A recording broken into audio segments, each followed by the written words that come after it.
নাগরিকত্ব প্রমাণের জন্য আধারের উপর এত জোর কেন? রাজনৈতিক দলগুলিকে কড়া বার্তা দিলেন দেশের পরবর্তী প্রধান বিচারপতি।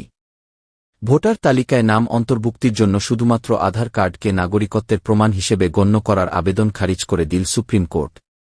সোমবার রাজনৈতিক দলগুলির এই দাবিকে সরাসরি নাকচ করে দিয়েছে দেশের শীর্ষ আদালত।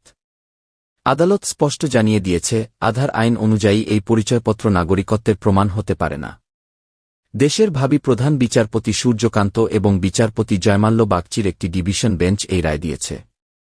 বেঞ্চ জানিয়েছে, ভোটারদের যাচাইকরণের জন্য আধার কার্ড একটি বৈধ নথি হতে পারে, তবে একমাত্র প্রমাণ নয়।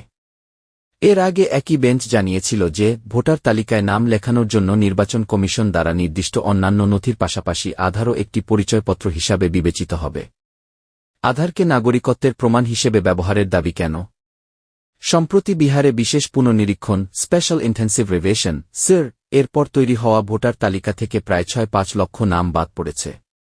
রাজনৈতিক দলগুলি এই বাদ পড়া নামগুলো পুনরায় অন্তর্ভুক্ত করার জন্য নির্বাচন কমিশনকে শুধুমাত্র আধার কার্ডকে নাগরিকত্বের প্রমাণ হিসেবে মেনে নেওয়ার নির্দেশ দেওয়ার আবেদন জানিয়েছিল।